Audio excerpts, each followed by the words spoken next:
comment ce système a tenu 57 ans? Il a tenu 57 ans parce qu'il est basé fondamentalement sur le mensonge.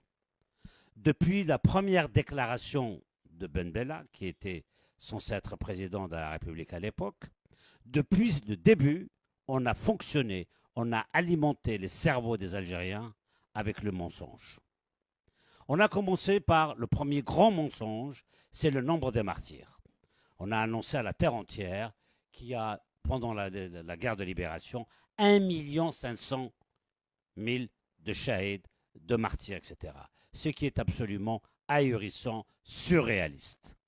Il n'y a pas 1,5 million, il y a à peine aujourd'hui 400 000.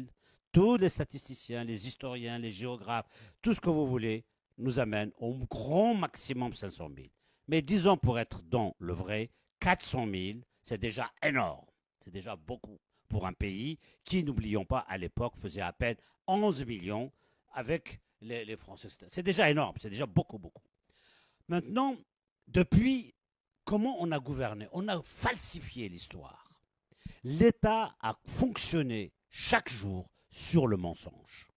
On a érigé le mensonge comme gouvernance.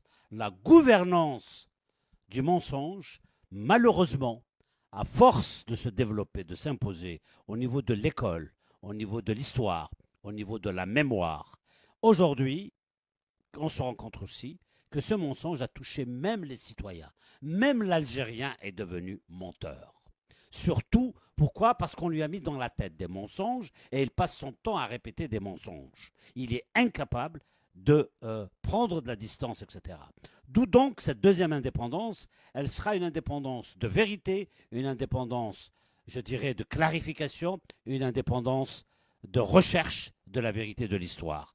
Parce qu'elle sera tout simplement une indépendance et surtout une révolution de civilisation pour qu'on puisse définitivement tourner la page du mensonge et permettre aux Algériens d'affronter la vérité de l'histoire, d'affronter les vérités sociales, d'affronter tous les défis, tels que le statut de la femme, tels que le rôle de l'islam dans le pays, tels que beaucoup de sujets que désormais, il va falloir maintenant les inscrire dans la Constitution et que ce pays mûrisse, grandisse, devienne adulte et civilisé.